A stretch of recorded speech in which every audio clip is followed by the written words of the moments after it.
നമ്മുടെ രാജ്യത്തെ national ഹൈവേകളുടെ purpose എന്താണ്? സോറി, ഗൂഗിളിനോട് ചോദിച്ചാൽ ഇതിന് കൃത്യമായ ഉത്തരം കിട്ടില്ല. സുഹൃത്തുക്കളെ, KKG ഇഫക്റ്റിന്റെ 134 എപ്പിസോഡിലേക്ക് സ്വാഗതം. നാഷണൽ ഹൈവേകളുടെ പർപ്പസ് നിങ്ങൾ കരുതും പോലെ സംസ്ഥാനങ്ങൾ തമ്മിൽ ബന്ധിപ്പിക്കാനോ യാത്ര സുഗമമാക്കാനോ അല്ല. ഇനി പറയാൻ പോകുന്നത് ഗൂഗിൾ വരും മുമ്പ് ജോലി കിട്ടാൻ ടെസ്റ്റുകൾ എഴുതി നടന്ന കാലത്ത് ഒരു ബുക്കിൽ നിന്നും കിട്ടിയതാണ്. മിലിറ്ററിയുടെ എക്യുപ്മെന്റ്സ് രാജ്യത്തിന്റെ ഏത് ഭാഗത്തും എത്രയും പെട്ടെന്ന് വിന്യസിക്കാനാണ് നാഷണൽ ഹൈവേസ് ഉണ്ടാക്കിയിരിക്കുന്നത്. അതിന്റെ എല്ലാ സ്പെസിഫിക്കേഷൻസും ഇതിനെ ബന്ധിപ്പിച്ചാണ്. അങ്ങനെയെങ്കിൽ അത് യുദ്ധസാധ്യതയുള്ള രാജ്യാതിർത്തികളിൽ മാത്രം പോരെ എന്നൊരു ചോദ്യം വരാം. പോരാ.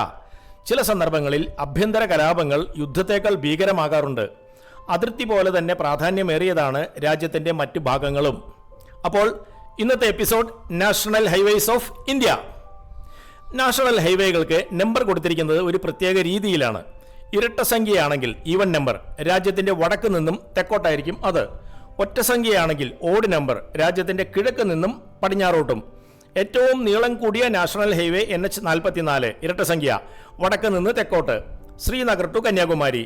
NH27 ഒറ്റ സംഖ്യ, കിഴക്ക് നിന്നും പടിഞ്ഞാറേക്ക്, ആസാമിലെ സിൽച്ചാറിൽ നിന്നും ഗുജറാത്തിലെ പോർബന്ദർ വരെ.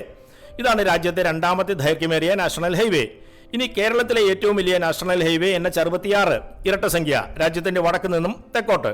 മുംബൈ പൻവേലിൽ നിന്നും തുടങ്ങി ഗോവ, മാംഗ്ലൂർ പിന്നിട്ട് കേരളത്തിലേക്ക് പ്രവേശിച്ച് കേരളത്തിന്റെ തീരദേശം മുഴുവൻ പിന്നിട്ട് കന്യാകുമാരിയിൽ അവസാനിക്കുന്നു. ഈ ഹൈവേയിലാണ് ഇപ്പോൾ തിരക്കിട്ട് 6 പാതയുടെ നിർമ്മാണം നടക്കുന്നത്.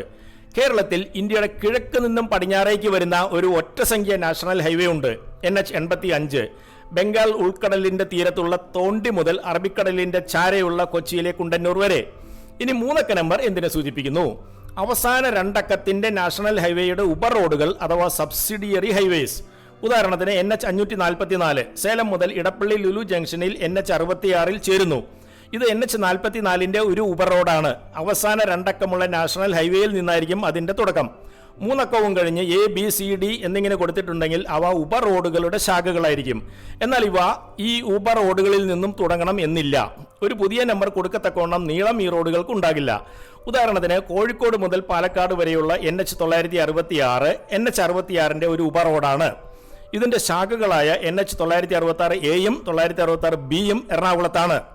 NH966A എവിടെയാണെന്നറിയാമോ? കളമശ്ശേരിയിൽ നിന്ന് തുടങ്ങി ചേരാനെല്ലൂരിൽ NH66 ക്രോസ് ചെയ്ത് വല്ലാർപാടവും കഴിഞ്ഞ് വൈപ്പിൻ ജംഗ്ഷൻ വരെ.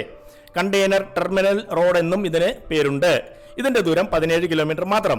ഇനി NH966B എവിടെയാണെന്നോ?